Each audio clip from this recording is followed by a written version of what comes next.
I wanted to talk about a wage issue, but a different type, the issue of prevailing wage.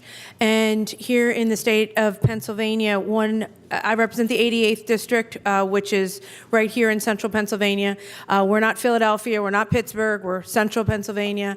And one of the biggest frustrations that my school districts have, that my municipalities have, is that every time they bid a project, and the threshold has not gone up in many years, the ability is that they're paying Philadelphia rates. They're not paying central Pennsylvania scale rates.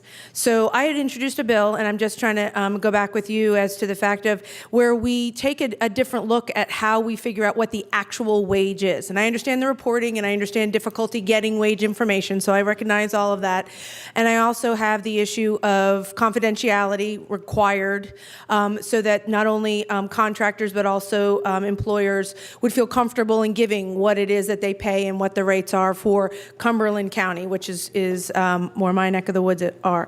So my question to you is the fact of, wouldn't it be more fair for my Cumberland County municipalities to be able to pay the fair, very fair rate that what municipality that they live in Cumberland County, and not pay what Philadelphia is paying, which their cost of living is much higher?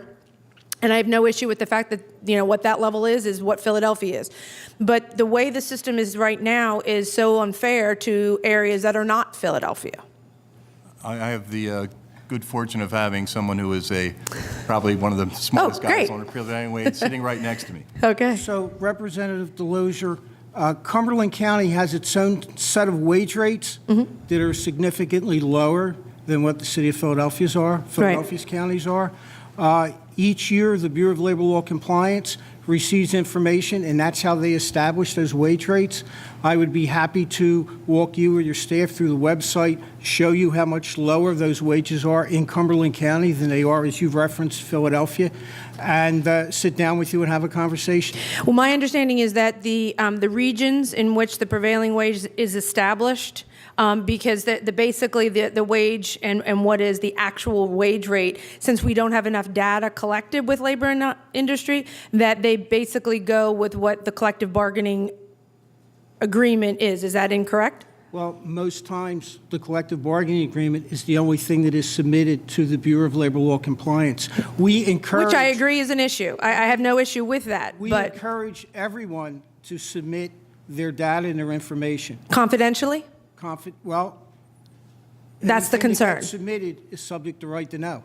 Well, and that's the concern. So the issue of presenting the bill to say that the wage information that comes in is not going to be shared with competitors and or others, the ability for us to make that confidential and not subject necessarily to everyone in the world to have that information, because it is a competitive issue, and be able to actually have the information come in fairly rather than just base it on basically collective bargaining rather than what is actually being paid in Cumberland County.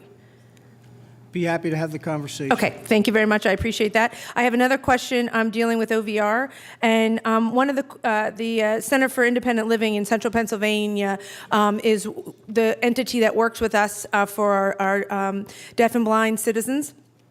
And I know that in OVR, and I took a look at the $47 million that's estimated in the budget. Can you give me an idea as to the breakout, because it's not itemized, what will be directed towards the services for the deaf and blind citizens of Pennsylvania?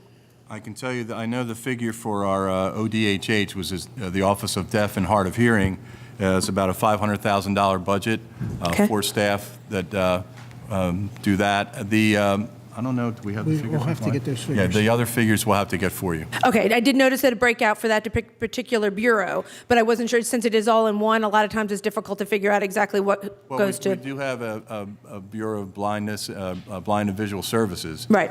That does have their own funding, so we can get that number for you. Okay, I'd appreciate it, just because we have a lot of citizens that depend on the Center for Independent Living, and we want to continue those services. One last question that I did have is that came up with workforce development. And I know that there's going to be a number of questions, and there has been. My issue with workforce development, and this is kind of also a question that I want to work with you in the future on. I know that the governor had mentioned a couple plans that he has, and that's encouraging. That's great because we need our workforce development. We've also talked about, having alternative to college and promoting the technical schools. My issue is a little bit different. I'm focusing on, and I'm running out of time, workforce development and dealing with criminal justice reform and dealing with those that are trying to come back into our communities and earn and be productive citizens and not recidivism and going back, to take a look at the workforce development and including that aspect within any plans that we have with workforce development, because I truly believe we can't, each and every one of them, once they've paid their dues, they need to be able to have an option rather than possibly going back in. So I would ask your kind of little bit of leeway with the chairman as to your perception on how we can integrate that within workforce development. If I may. I had the opportunity to be with you at the governor's announcement about the clean slate legislation, which he signed and which this body supported. We are very interested in reentering citizens in our state workforce development board. We have an ad hoc committee looking into that. The chair of the committee of the board, Jeff Brown, is a leader in across Pennsylvania in hiring citizens reentering from incarceration. It is absolutely something that we want to focus on. It's not only is it the right thing to do, but again, when you're in an economy where there are jobs going unfilled, we want to take advantage of every resource that we have in Pennsylvania to fill those jobs.